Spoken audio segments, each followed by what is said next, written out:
Since our gestures are often paralyzed or part of the masquerade, they are often difficult to read, except for that which resists or subsists beyond.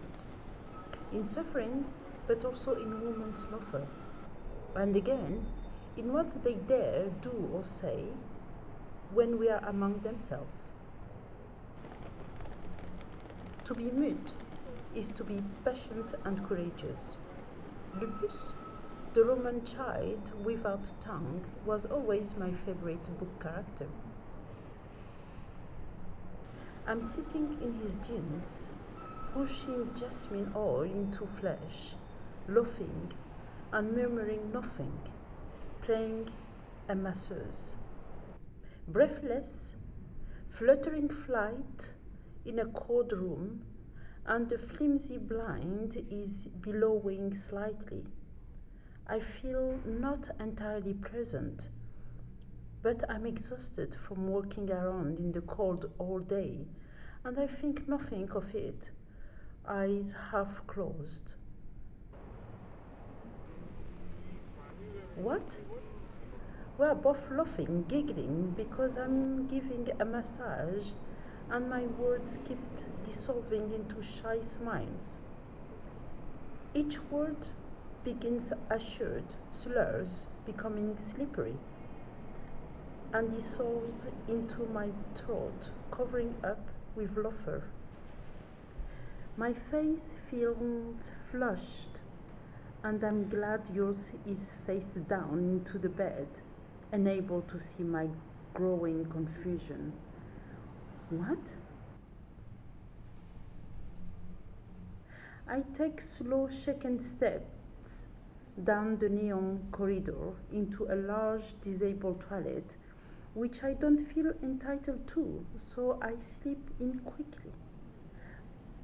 I lift the blue gown off me from above with some struggle, and for a moment stopped before the long mirror to gaze at my naked body beneath, not having been alone for days, and hoping that eating nothing but rice pudding might have chipped part of me away.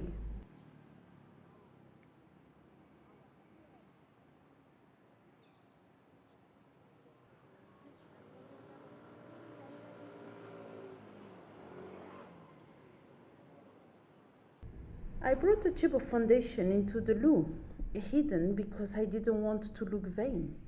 But when I tried to lift and squeeze it, my whisks are so weak it's an impossible task, and beige liquid squirts not into my palm but straight onto leather.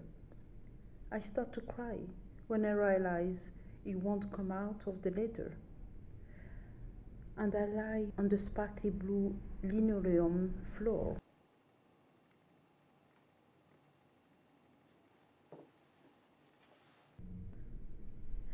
Snow everywhere, cold whipping my face, my hair wet, tears frozen and tasteless. We are trying to cross the road to get an Uber.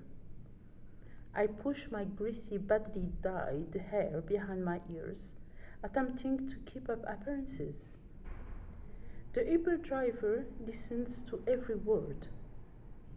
3 passengers, one of them silent and staring out the window, with leaking eyes and wobbling, useless lips. When I get out, he tells me, God bless.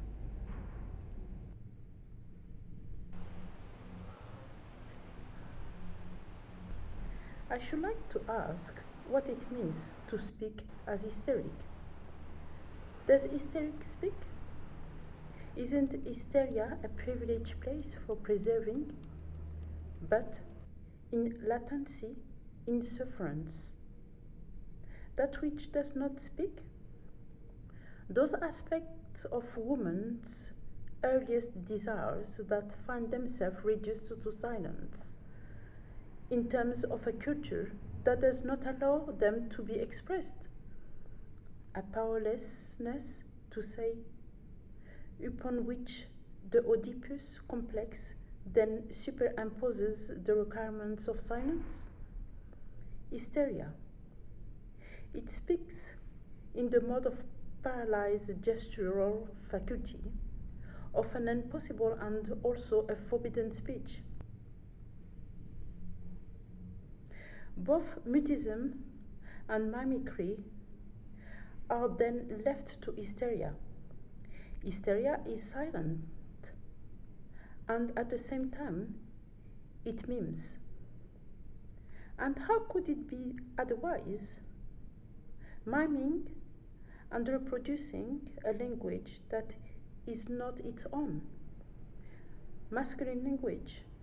It caricatures and deforms that language. It lies and deceives, as women have always been repeated to do.